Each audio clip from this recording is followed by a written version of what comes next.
West and waste management कुरा गरौँ। Waste and waste management. अब वेस्ट प्रोडक्सनको कुराहरु त सधैँ छ है। वेस्ट भनेको एभ्री डे एभ्री एक्सनमा हरेक मोमेन्टमा के हुन सक्छ त वेस्ट प्रोडक्सन हुन सक्छ है त। वेस्ट प्रोडक्सनको कुरा गर्दाखेरि हाम्रो different types of waste production भइरहेको हुन्छ, जस्तो garbage, rubbish, ash, solid waste, litter, sea waste, sullage, industrial waste, यो टन्नै नामहरु दिएका छन् के वेस्टमा है। वेस्ट प्रोडक्सनमा चाहिँ टन्नै नामहरु दिएका छन्। अब त्यो नामहरुको डेफिनेसन हो तपाईहरुलाई सोधिरहेको रहेछ है। एमसीक्यू मा चाहिँ यो waste different types of waste प्रोडक्टहरुको नाम सोधिरहेको रहेछ। त्यही भएर यो डेफिनेसनहरु अब सोध्ने नै भइसकेपछि हामीले याद गर्नै पर्यो। ल एक एक गरी हेरौँ है त के रहेछ भनेर। अब गार्बेज त तपाईहरुले बुझिहाल्नुहुन्छ है। गार्बेज भनेको के हो त? यो चाहिँ किचनतिरबाट युजुअली चाहिँ किचन वेस्ट हो। किचन वेस्टलाई हामी गार्बेज भन्छौं भने यो चाहिँ रुमको वेस्टहरु, हाम्रो अफिसको वेस्टहरु, रुमको वेस्टहरुलाई पेपर अथवा क्लोथहरु यस्तोहरु छ भने त्यसलाई हामी रबिस भन्छौं है। रबिस घरबाट युजली निस्किने के रहेछ त? रबिस रहेछ। अर्को के रहेछ? गार्बेज रहेछ। एस भनेको त अब बुझिहाल्नुहुन्छ खरानी भइहाल्यो है, फायरको प्रोडक्टहरु भयो। र सलिड वेस्टहरु पनि एउटा सलिड जे पनि हुन सक्छ, सलिड स्टेटमा छ भने दैट इज सलिड वेस्ट है, त्यसमा ठुलो कुरा भएन। अर्को लिटरको कुरा गरौँ है त। लिटर भनेको चाहिँ यस भनेको दिशा हैन त, यो दिशाजन्य अथवा भनौं जथाभावी फालेको वेस्टहरु के।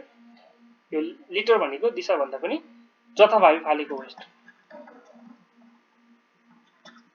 जथाभावी फालेको वेस्टलाई हामी लिटर भन्छौं। सीवेजमा चाहिँ एक्सक्रिटा हुन्छ। सीवेज भनेको जुन चाहिँ हामी ढल भन्छौं त्यो चाहिँ सीवेज भनेको एक्सक्रिटा भयो। सुलेज भनेको किचनबाट डाइरेक्टली आछ भने दैट इज सुलेज। सीवेज र सुलेजमा झुक्काइराको हुन्छ है। सीवेज र सुलेजमा चाहिँ झुक्काइराको हुन्छ। यो लिटर भनेको चाहिँ सडकमै फाले हुन्छ नि, यहाँ फोहोर फाल्ने चोर हो भनेर लेखेको हुन्छ, तर के हुन्छ त्यही फोहोर फालेको हुन्छ नि, हो त्यो चाहिँ के हो त लिटर हो।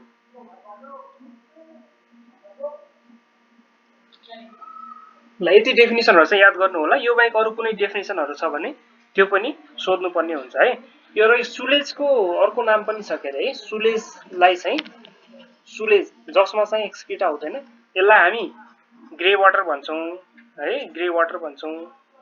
अर्को ब्ल्याक वाटर भन्ने टर्म पनि छ। ब्ल्याक वाटर भनेको चाहिँ टोयलेटको पानी जसमा एक्सक्रिटा हुन्छ, अथवा सीवेज जस्तो पानीलाई चाहिँ हामी ब्ल्याक वाटर भन्न सक्छौं है। ब्ल्याक वाटर भनेको सीवेज। र अर्को व्हाइट वाटर भन्ने छ। व्हाइट वाटर भनेको चाहिँ जमिनको पानी, अरु पानीहरुलाई चाहिँ हामी जुन सफा पानी छ त्यो पानीलाई हामी के भन्छौं त व्हाइट वाटर भनेर भन्छौं है। ब्ल्याक र व्हाइट। ग्रे भनेको बिचको भयो, ब्ल्याक भनेको एकदम नराम्रो, व्हाइट भनेको राम्रोतिर है त। त्यसरी हामी जान सक्छौं। अर्को हामीले वेस्टलाई चाहिँ हस्पिटल बेस्ड वेस्ट र इन्डस्ट्रियल वेस्ट भनेर पनि छुट्याउन मिल्छ।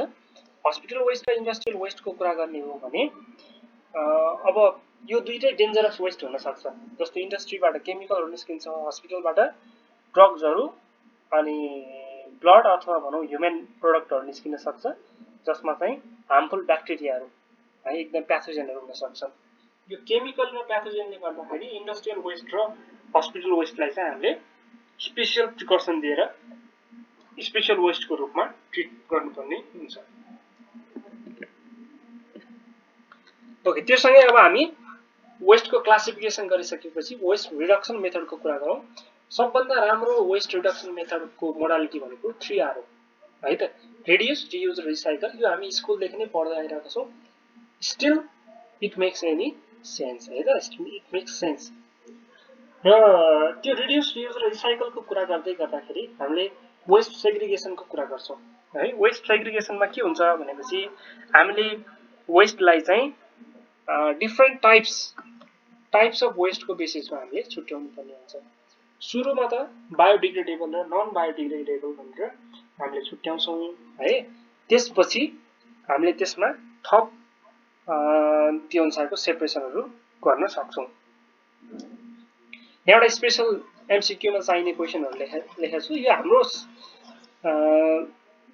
कन्टेक्स्टमा पनि सिग्निफिकेन्ट हुन सक्छ किनभने रिसेन्टली गभर्नमेन्टले सबैलाई चाहिँ टोयलेट चाहिँ बनाउनै पर्ने नियमहरु ल्यायो है। त्यो सँगसँगै यो क्वेशन पनि इम्पोर्टेन्ट हुन सक्छ। एउटा टोयलेटले म्याक्सिमम चाहिँ कतिवटा मान्छेलाई कभर गर्न सक्छ अथवा कति जनालाई एउटा टोयलेट हुनै पर्छ भन्ने एउटा क्वेशन हो, जसमा के हो त आन्सर इज 20।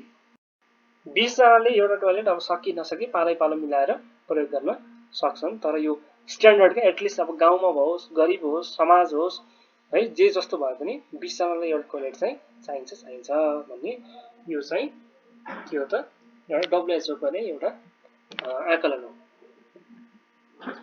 र त्यही वेस्ट सेग्रिगेसनकै कुरा गर्दाखेरि वेस्ट सेग्रिगेसनमा चाहिँ हाम्रो यो कलर कोडिङको कुराहरु आउँछ। कलर कोडिङको कुराहरु आउँछ। कलर कोडिङको कुरा गर्ने हो भने हामीले डिफरेन्ट कलरको कोडिङमा चाहिँ डिफरेन्ट खाले वेस्टहरु राख्नुपर्ने हुन्छ। जस्तो ब्ल्याक कलरमा हामी के राख्छौं त, हामीले ब्ल्याक कलरमा साइटोटक्सिक ड्रगहरु, केमोथेरापीको ड्रगहरु, क्यान्सरको ड्रगहरु, इम्युन सप्रेसेन्ट ड्रगहरु हामीले ब्ल्याक कलरको बाल्टिनमा राख्नुपर्ने हुन्छ है। अनि यो इन्फेक्टेड खाले वेस्टहरु चाहिँ हामीले के गर्नुपर्छ त, रेड कलरको भाँडामा राख्नुपर्ने हुन्छ है। जस्तो टिस्युहरु हुन सक्छ, कास्टहरु हुन सक्छ, पीओपी कास्टहरु हुन सक्छ अथवा ड्रेसिङहरु हुन सक्छ, कुनै ब्लड प्रोडक्टहरु हुन सक्छ हैन, कुनै टिस्यु प्रोडक्टहरु, पसहरु त्यस्तो कुराहरु छ भने यसमा राख्नु पर्यो। अनि यो येल्लोको कन्सेप्ट पनि छ जसमा हामीले बडी पार्ट्सहरु नै राख्छौं है। जस्तो प्लासेन्टा है, कुनै लार्ज अर्गनहरु निकालेको छ, बडी पार्टहरु निकालेको छ भने त्यसलाई चाहिँ यहाँ राख्ने के, यो चाहिँ के भयो टिस्यु नै भयो नि त, टिस्यु इटसेल्फ छ भने चाहिँ त्यसलाई चाहिँ यहाँ राख्ने है येल्लो कलरकोमा। अनि ग्रीन कलरकोमा हामीले युजुअली चाहिँ के गर्छौं, सिरिन्जेस, प्लास्टिकहरु, ग्लोभ्सहरु राख्छौं है। सिरिन्जेस, प्लास्टिक, ग्लोभ्सहरु राख्छौं।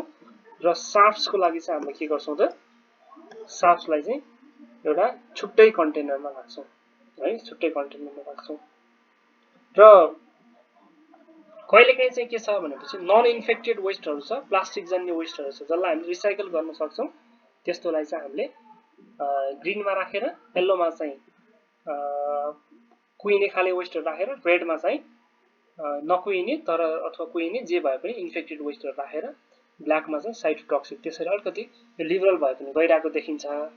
तर बेसिकली यसमा हाम्रो कन्सेप्ट के हो, यो चार्टको कन्सेप्ट के हो भनेपछि हस्पिटलबाट निस्किने सबै खाले वेस्टहरु इन्फेक्टेड हुन्छ भन्ने कन्सेप्ट हो है। जस्तो के भन्यो, ग्रीनलाई यहाँ पनि रिसाइकल नै गर्ने हो प्लास्टिकहरुलाई, तर यसले के गर्छ भनेपछि ग्रीनलाई पनि इन्फेक्टेड नै कन्सिडर गरेछ के है। यो इन्टरनेशनल स्ट्यान्डर्डमा चाहिँ ग्रीनलाई पनि के गरेछ, इन्फेक्टेड नै कन्सिडर गरेको छ। अनि त्यसरी इन्फेक्टेड भएको वेस्टलाई चाहिँ हामीले के गर्नु पर्यो त, डिसइन्फेक्सन गर्नु पर्यो। जस्तो क्लोरिनले हुन सक्छ अथवा पहिला क्लोरिन युज गर्थ्यो, अहिले चाहिँ अटोक्लेभ गर्ने भनेको छ। त्यसको जे भने पनि त्यसरी गर्नु पर्यो। र यो अगाडिको यो भन्दा अगाडिको सबैलाई हामी के गर्छौं, कि बरी गर्छौं कि इन्सिनरेट गर्छौं है। इन्सिनरेट भन्ने छ, इन्सिनरेट भनेको जडाउनु, जलाउनु हो। तर यो इन्सिनरेसनले चाहिँ इन्भाइरोमेन्टलाई वेस्ट के पोल्युसन गर्ने भएर अहिले चाहिँ तिनीहरुलाई पनि अटोक्लेभ अथवा बरियल गर्ने भन्ने छ है त। यो सबै वेस्टलाई चाहिँ हामीले के गर्ने हो, कमन ट्रिटमेन्ट फेसिलिटीमा लैजाने। अनि ट्रिटमेन्ट फेसिलिटीबाट यो सबै डिसइन्फेक्सन भयो, सेफ छ भन्ने भइसकेपछि बल्ल हामीले के गर्ने, यिनीहरुलाई चाहिँ जे गर्न सक्ने, जे गर्नुपर्ने हो त्यो गर्ने भन्ने कन्सेप्ट छ। ओके, के क्वेशनहरु छ भने राख्नुस् है, नत्र हामी स्टेप्स अफ वेस्ट म्यानेजमेन्टको कुरा गर्छौं।